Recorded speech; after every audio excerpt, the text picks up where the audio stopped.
यह डिक्टेशन 100 शब्द प्रति मिनट की गति से रिकॉर्ड किया गया है।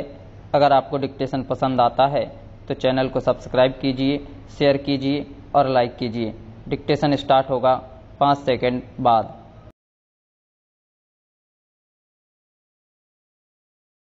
स्टार्ट।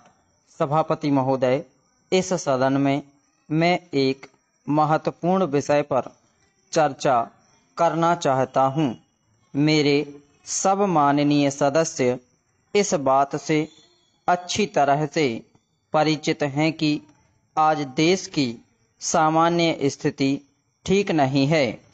देश में बेकारी दिन प्रतिदिन बढ़ती जा रही है और इसको रोकने के लिए सरकार की ओर से कोई ठोस कदम अभी तक नहीं उठाए गए हैं। वैसे भी सरकार के सामने इस अवसर पर कई समस्याएं हैं, जिस कारण वह बेकारी को दूर करने के कार्य पर कोई ध्यान नहीं दे पा रही है। यदि इस भयंकर समस्या की ओर सरकार ने उचित समय पर ध्यान नहीं दिया और बेरोजगारी को दूर करने के लिए कोई निश्चित कदम नहीं उठाए तो देश का बेरोजगार वर्ग क्रांति के रास्ते पर बढ़ सकता है। और यदि वास्तव में देश में इस प्रकार से बेरोजगारी के विरुद्ध क्रांति हुई तो सरकार को बहुत बड़ी समस्या का सामना करना पड़ सकता है। अतः मेरा सुझाव है कि सरकार को जल्द से जल्द इस समस्या की ओर ध्यान देना चाहिए। बेरोजगार वर्ग के लिए ऐसा निश्चित कार्यक्रम बनाना चाहिए कि वे समय पर अपनी योग्यता के अनुसार रोजगार प्राप्त कर सकें।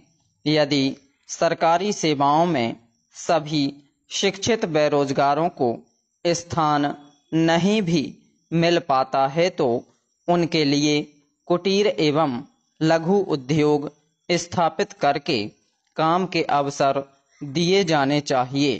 यही नहीं, शिक्षा प्रणाली में भी उचित परिवर्तन करने की आवश्यकता है। भारत जैसे देश में ऐसी शिक्षा दी जानी चाहिए ताकि युवा वर्ग कुटीर उद्योगों और लघु उद्योगों की ओर रुचि रखें और तकनीकी काम में भाग लेकर बेरोजगारी को दूर करने के साथ साथ देश को खुशहाल बनाने में भी अपना योगदान दे सकें। महोदय, अब मैं देश में फैले भ्रष्टाचार की ओर आपका तथा सदन में उपस्थित माननीय सदस्यों का ध्यान आकृष्ट करना चाहता हूं। आप सभी सदस्यों को मालूम ही है कि आवश्यक वस्तुओं के मूल्यों में लगातार वृद्धि होती जा रही है। मूल्य वृद्धि के इस समय पर सरकार की ओर से कोई विशेष नियंत्रण नहीं रखा जा रहा है। परिणाम स्वरूप देश की जो आम जनता है उसे बड़ी परेशानी का सामना करना पड़ रहा है। व्यापारी वर्ग मुनाफाखोरी की ओर बढ़ता जा रहा है और आम जनता महंगाई से दबती जा रही है। यही नहीं, लोगों के पास आवश्यक वस्तुओं को खरीदने के लिए भी पैसा नहीं है। गरीब लोग अनाज के अभाव में भूखे मर रहे हैं। स्टॉप।